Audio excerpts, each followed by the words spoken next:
พี่น้องเลยสาวลำเพ็ญปึ๊บขออนุญาตเด้อเบิ่งก่อนจิบเข่าเรายังคือเก่าอยู่พี่น้องเลยเนาะนี่ห้องห้อยการจู้ฟื้นจู้ไฟแล้วหากระหากระไปนี่ได้พี่น้องเลยนี่นอนยังอุ่นๆอยู่นี่อันนี้เราขั่วไข่ให้ลูกเราเบิ่งขออนุญาตเด้อนี่เข่ายังร้อนๆอยู่พี่น้องเลยเบิ่งสวัสดีคุณจันทร์ สบายดีเนาะสบายดีลูก สวัสดี จ้าเยอะหยุ่นใหญ่โอ้ยพ่อกันตั้งแต่ปีกายเนาะมาได้ใช้นี่ ก็ไม่ตลอด เบิ่งหันโอ้ยพี่น้องไอ้แมงอีหยังเอิ้นนี่ มันก็เลย แมงกะเล่ หยิบกินนำกันคือเกิบคนได้กิ้งเอ้ยว่าคือเกิบคนได้กิ้งว่าน่ะสบายดี สวัสดี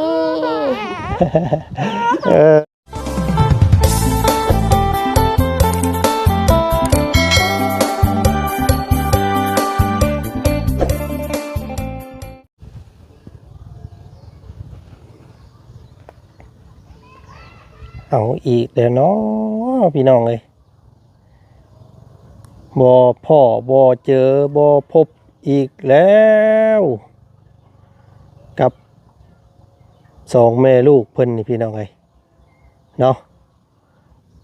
เป็นสองค่ำสามค่าเลยเด้อพี่น้องเลยมาเท่าใดกับบ่พบบ่เจอกันจักเทื่อเนาะไปทางไหนอีกแล้วมิดจีดีสมอยสมีอยู่อันนี้พี่น้องเลยตายคักบาทนี่เฮ็ดจังไดมาแต่ละเทื่อก็เฮือพ่อแต่เฮือนเป่าพี่น้องเลยเนาะมิดสมอยสิมีอีกแล้วมื้อนี้ก็ได้ โกยพี่น้องเลยเนาะจักไปใส่อีกแล้วพี่น้องเลยมากับบ่พบบ่เจออีกแล้วสิบ่ได้เขียนฝากไว้อีกคือเก่าอีกแล้วบ่เนาะพี่น้องเนาะสาวลำเพ็ญแม่เลี้ยงเดียวเพิ่นนี่พี่น้องเอ้ยตามหายากขนาดโอ้ยเนาะคนดังในตำนานนี่พี่น้องเอ้ยลำเพ็ญเอ้ยสาวลำเพ็ญซ้ำม้อยอีกแล้วพี่น้องเอ้ยเนาะตายคักบาทนี่มา3เทื่อนี่เลยพี่น้องเอ้ยตั้งแต่ปีกายเนาะจนปีใหม่แล้วยังบ่ได้พบได้เจอกันอยู่เป็นที่ได้บาดใช้เพื่อนเราสิเข้าไปได้นี่พี่น้องเลยโอ้ยมันทางเข้าอยู่ใส่ละบาดนี่กันเด้อพี่น้องหาทางเข้าก่อนโอ้ยเลยไปทางไหนบาดนี่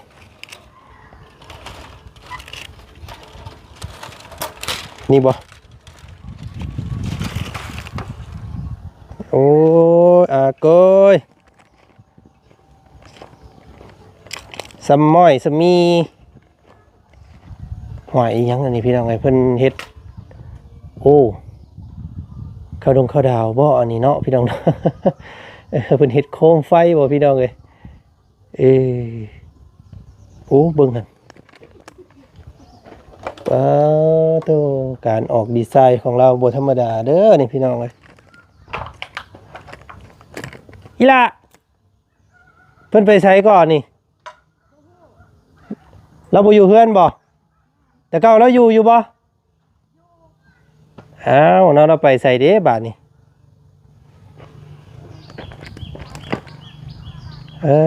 ตาย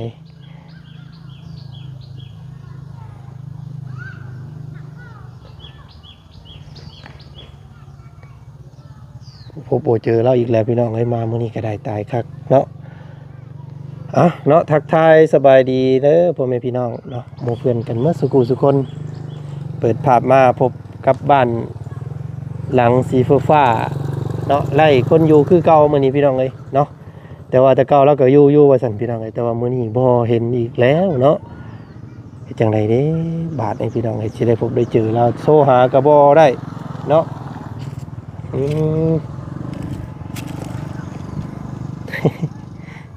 ไปพ่อเราบอกแล้วมาเนี่ยเด้อ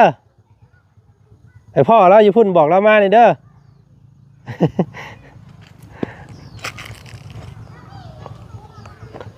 โอ้ยตายเฮ็ดจังไดเนาะบาดนี้สิได้พบได้พ่อแล้วนี่พี่น้องสิได้ท่าจนค่ำพุ่นบ่นี่เนาะพี่ใส่กุญแจไว้คือเก่าพี่น้องเลยเนาะอันนี้เราเฮ็ดให้ลูกเราอยู่อันนี้พี่น้องเลยเนาะเฮ็ดมันเฮ็ดไปจังอันนี้พี่น้องเลยเนาะใส่ขวดน้ำให้เป็นประโยชน์ดีๆเนาะสาวลำเพ็ญเอ้ยห้องเซมอซะบ่พี่น้องเอ้ยสิได้พ่อกันนี่เนาะอันนี้ห้องห้อยการ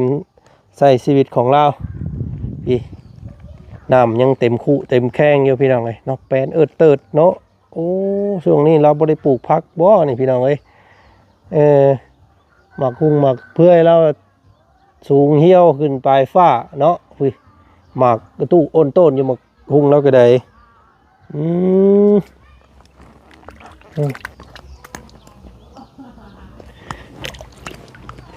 เฮ็ดจังได๋แล้วบ้านนี้พี่น้องสิได้เจอกันเนาะมากับบ่พบบ่พ้อแล้วจักเทื่อเนาะ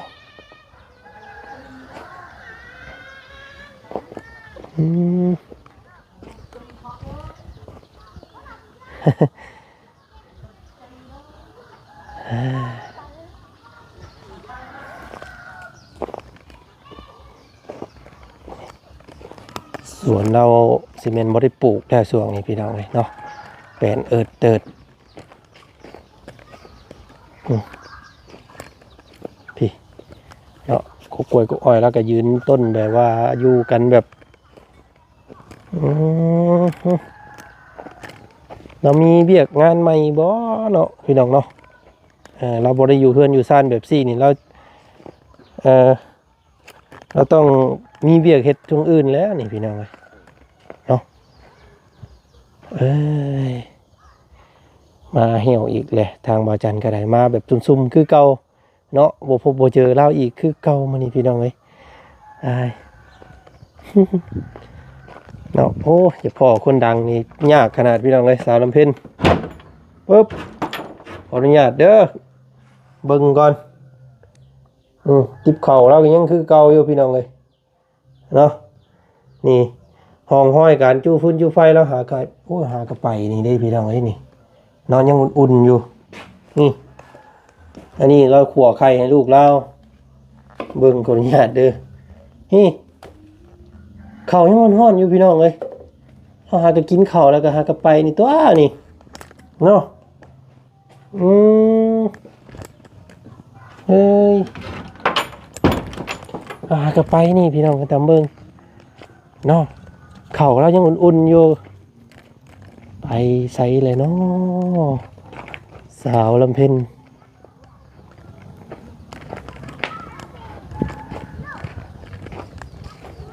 จังไหนเด้บ้านนี่พี่น้องจะได้เจอนี่เนาะป่าลุงหลายคู่หลายคนก็อยากพบอยากพ่อเราเนาะ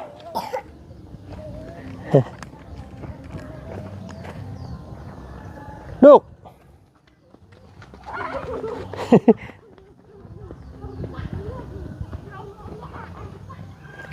เบิ่งใส่พี่น้องไอสิทาก่อนสักครู่เนาะสิบ่ได้ผากกันของอยู่ของกินไว้ให้เล่าอีกบ่เนาะนี่เนาะจังได๋เด้สาวนี่เนาะพี่น้องเนาะหาตัวยากขนาดเพิ่นนี่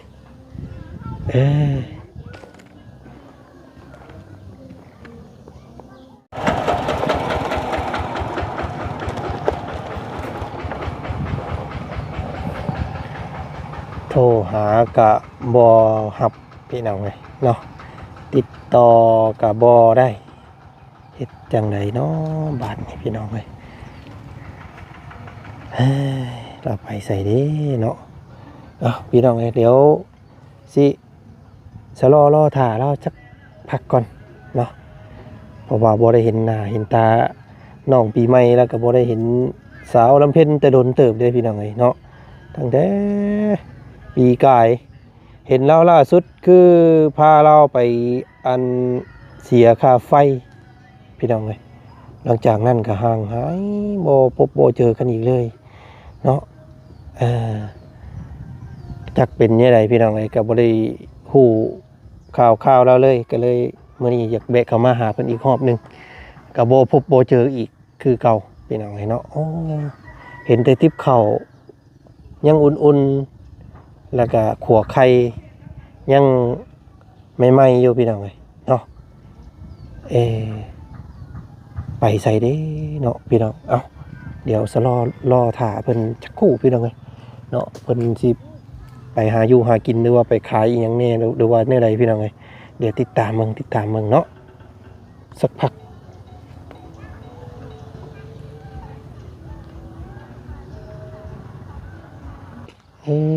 ยาย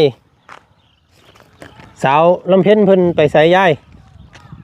ชาวลำพันธ์บ่ฮู้จักจากมันไปทางใด อืมเนาะไปเบิ่งทิปข้าวแล้วเมื่อกี้นี่ยังอุ่นๆอยู่เรายังหากันนึ่งข้าวแล้วแต่เบิ่งเนาะแต่เว้นนี่พุ่นแต่เช้าพุ่นเราอยู่บ่อยู่เออ เราไปชายๆนะเป็น แต่สภาพเพิ่นนั้น เนาะสภาพก็ฮู้จักแหละสภาพเพิ่น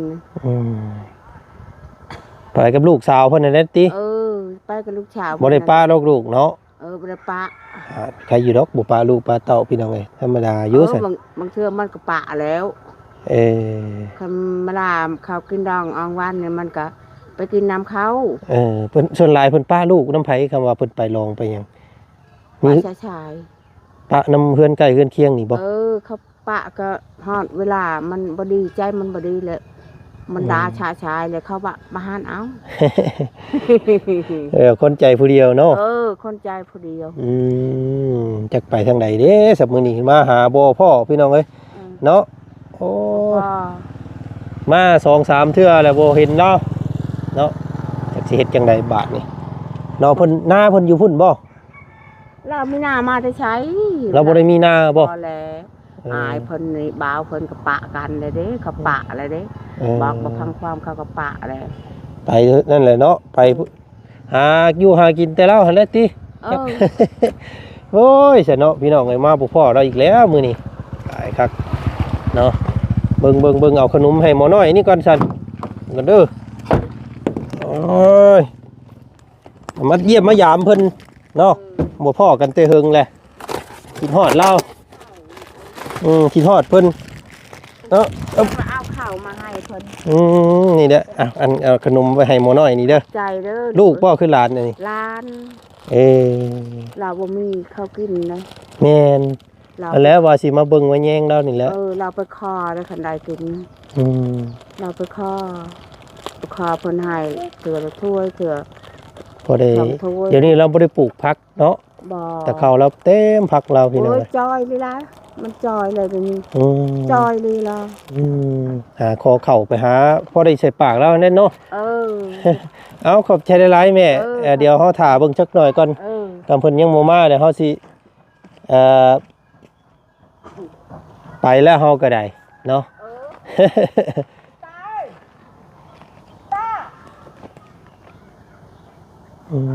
พี่น้องจอยแล้วเราก็บ่ได้กินข้าวกินน้ำมันบ่มีข้าวบ่มีน้ำกินเนาะถามแม่ตู้เพื่อนข้างเคียงกับเราว่าโอ้ยเราจอยเลยสาวลำเพ็ญเดี๋ยวนี้บ่มีข้าวกินเนาะก็เฮ็ดจังได๋ล่ะสิพี่น้องเอ้ยคนผู้เดียวเราก็ได้เนาะไปหาแล้วใส่พอใช้ได้ใส่ปากว่าซั่นซะเฮ็ดจังได๋เนาะ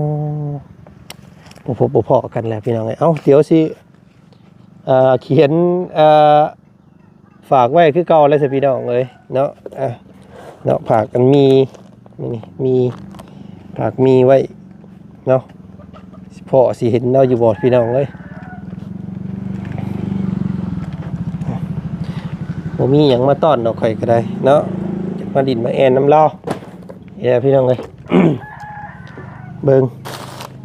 เนาะฝากไว้นี่เด้อสาวลำเพ็ญเลยจากบ่าวจันทร์คือเก่าพี่น้องเอ้ยเนาะฝากให้เรากับบริปะทิมลูกเลยไปน้ำลูกตลอดเลยพี่น้องเลย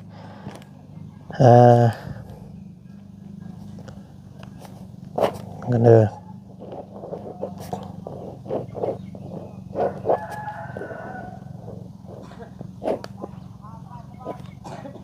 ป้าเอาไว้นะฮะลูกจังหวะมันจะเห็นแหละ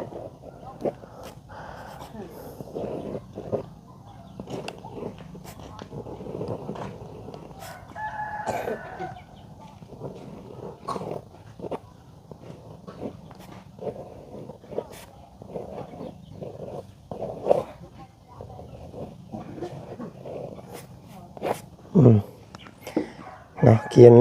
ฝากไว้ก่อนพี่น้องเอ้ย บ่ได้อยู่เฮือนก็ฝากไว้ให้เรานี่แหละเนาะของฝากจากบ่าวจันทร์ถึง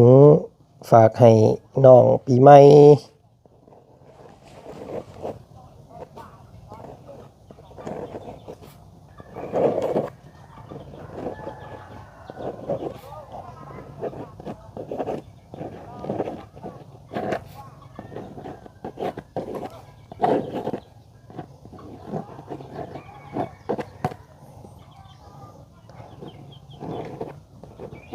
สาวลำเพ็ญ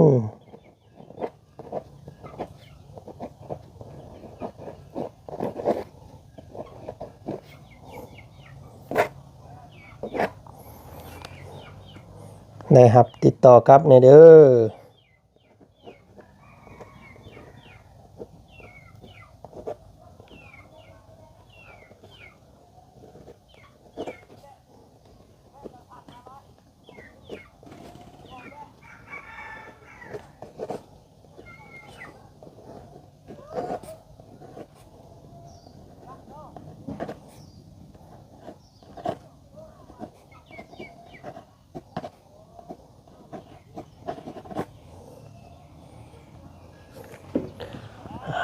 พี่น้องเลยเฮ้ยเนาะโอเคพบเจอกับย่าแล้วพี่น้องเลยเนาะสิฝากไว้คือเก่าเอาให้เรานี่เด้อสาวลำเพ็ญเลยเนาะถ้าเบิ่งคลิปบ่จันอยู่กับคอมเมนต์บอกแน่เนาะถ้าอันว่าได้รับของอะไรก็ได้เนาะใส่กุญแจไว้คือเก่าพี่น้องเลยแล้วกับปวงไปหาตามสภาพเราแล้วพี่น้องเลยเราพวกได้เอาตัวรอดกับลูกสาวพี่น้องเลยบุติเราแหละเนาะเนาะใช่อ๋อมาแม่ โอ้ยสิรักสิไปป้าได้นี่โอ้ยมาเลยพี่น้องมาแล้วกำลังว่าสิไปป้าแล้วเมื่อกี้นี่เนาะโอ้ย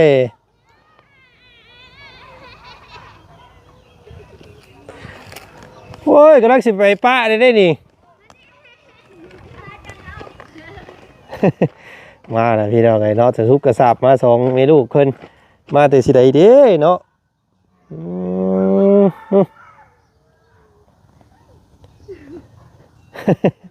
เอาไว้มาไว้เฮ้ยแล้วบ่าวกำลังสิไปป้าแล้วกี่นี่เนาะ2 เมลูกเพิ่นพี่น้องไงเนาะเจ็ดมาแล้วทางนั้นโอ้ยยังน้อยเดียวเมื่อกี้นี่กำลังว่าสิขึ้นรถแล้วมาแต่ละเทื่ออันเราอยากพ่อคนดังนี่โอ้ยากเนาะ ชัดยากเบิ่งสวัสดีลุงจันทร์ สบายดีเนาะสบายดีลูก สวัสดี จ้าเยอะหยุ่นใหญ่โอ้ยพ่อกันตั้งแต่ปีกายเนาะมาได้ใช้นี่ ก็ไม่ตลอด เบิ่งหันโอ้พี่น้องไอ้แมงอีหยังเอิ้นนี่ มันก็เลย แมงกะลีอาหารแรงเพิ่นบ่นี่โอ้หลายช่ำพี่น้องไอ้เนาะอิ่มแน่นี่2 คนมีลูกเนาะใช้อันปีใหม่ เด้อ เป็นสาวแล้วเฮ้ยเนาะไปกับลูก2 คนนี่ เด้อ ค่อยบุกเข้าเฮือนไผเจ้ากี่นี่เห็นติ๊บเข่ายังอุ่นๆอยู่ว่า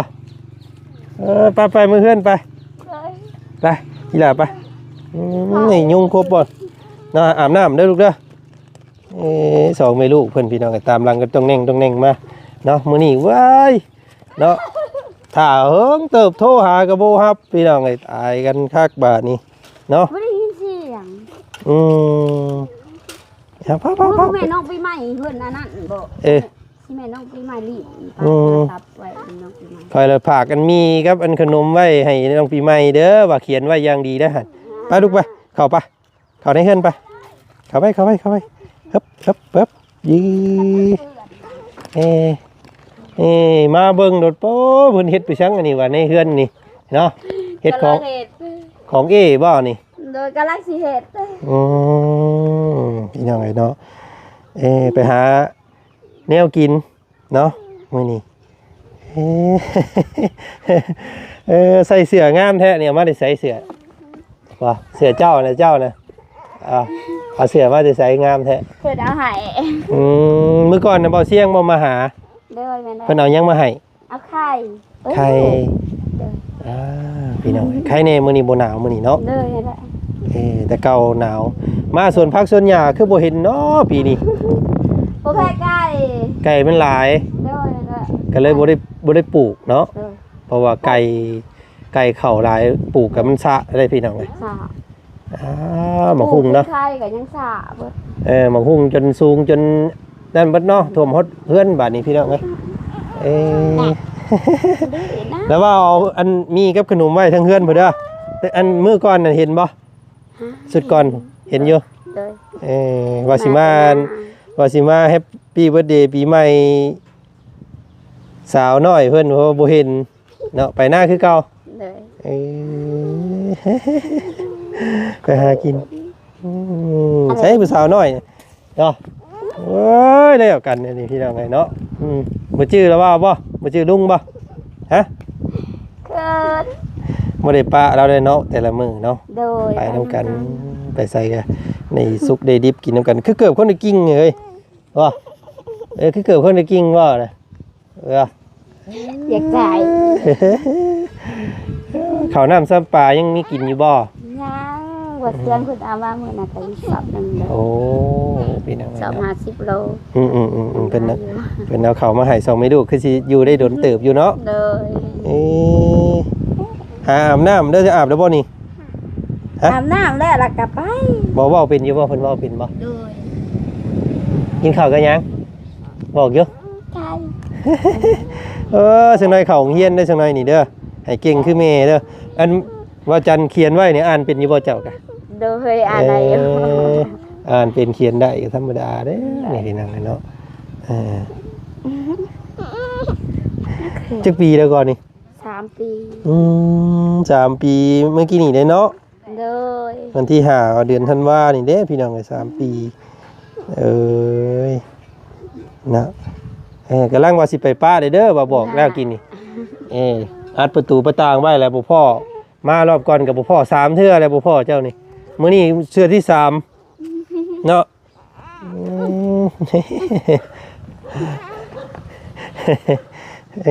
มื้อนี้พ่อจนได้พี่น้องเอ้ยเนาะมาผู้เดียวก็เลยแวะมาดินน้ำเนาะบ่มีหยังหลายดอกมาแวะมาหาเนาะสบายดีอยู่บ่เจ้า โดยสวัสดีอยู่ อยู่ดีมีแห้งอยู่เนาะ แหวน ลูกเต้าเพิ่นก็3 ปีเด้โรงเรียนอยู่ไกลบ่โรงเรียน ก็ใกล้ใกล้ สมมุติว่าเพิ่นสิเข้าโรงเรียนนี่ก็ถ่ายเพิ่นใหญ่กว่านี้ก่อนได้เนาะ โดยต้องได้ไปส่งที่หับเพราะว่ารถก็หลายเด้ เนาะมันผ่านทางซ้ำโอ้บ่อยากให้ไปผู้เดียวเด้เนาะ เรียนแล้วเรียน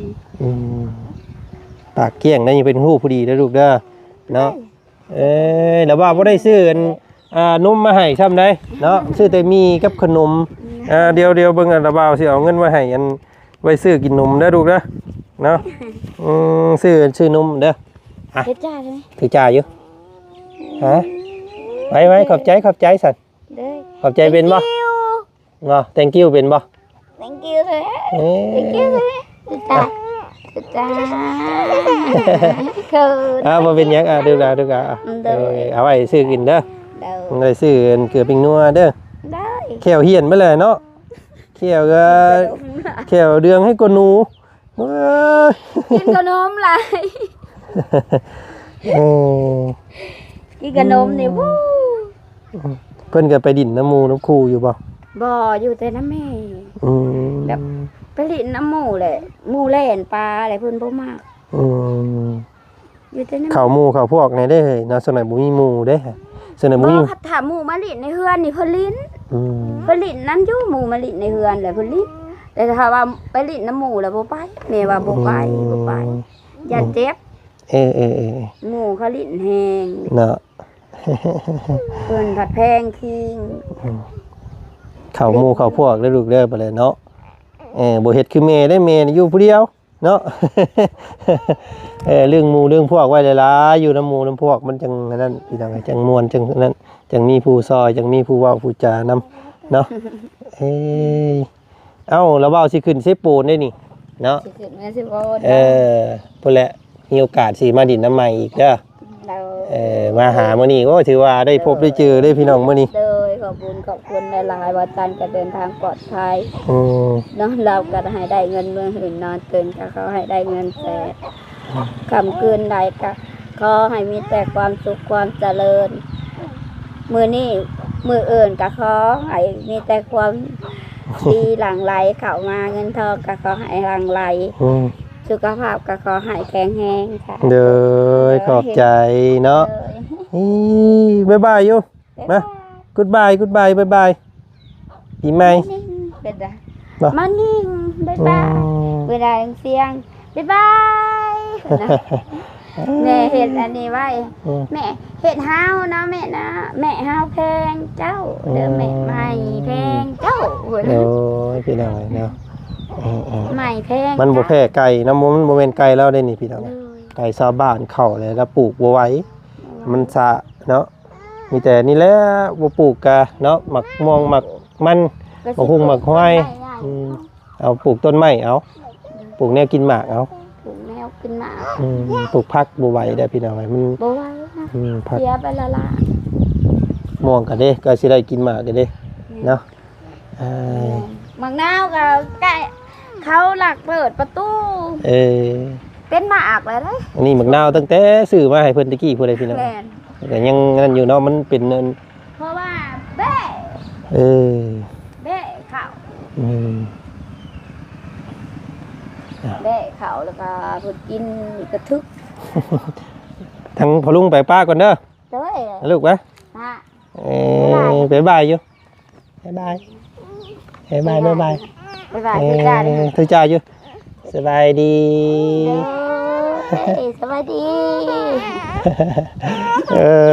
เนาะบ๊ายบายเด้อมื้อหน้าสิมาดินน้ำใหม่เด้อระเบาคำเลยยันเพื่อสิฮอดไปป้าก่อนเด้อมีกับขนมอยู่ทั้งเฮือนเด้อลูกเด้อเอาพี่น้องเลยเนาะมามื้อนี้ได้พบเพิ่นพ่อเพิ่นอยู่ปลูกมาแต่คุดแนวกินคือเก่าเนาะมื้อนี้ก็ได้เอากะเป็น2แม่ลูกที่สู่ชีวิตอยู่กัน2คนพี่น้องไงเนาะกะนั่นแหละพี่น้องไงเนาะพบเจอกันใหม่แล้วกันโอกาสหน้าเนาะอยากให้มาหาอีกคอมเมนต์มาด้วยพี่น้องเด้อเนาะอยากให้บ่จันเข้ามาเยี่ยมมายามแล้วอีกคอมเมนต์มาบอกมานั่นแน่พี่น้องไงเนาะกะเอาเดี๋ยวเจอกันใหม่เนาะมื้อนี้ไปป้าแล้วก่อนสบายดีนะไปป้าเด้อคำเลยพี่น้องเลยถ่าแล้วเป็นชั่วโมง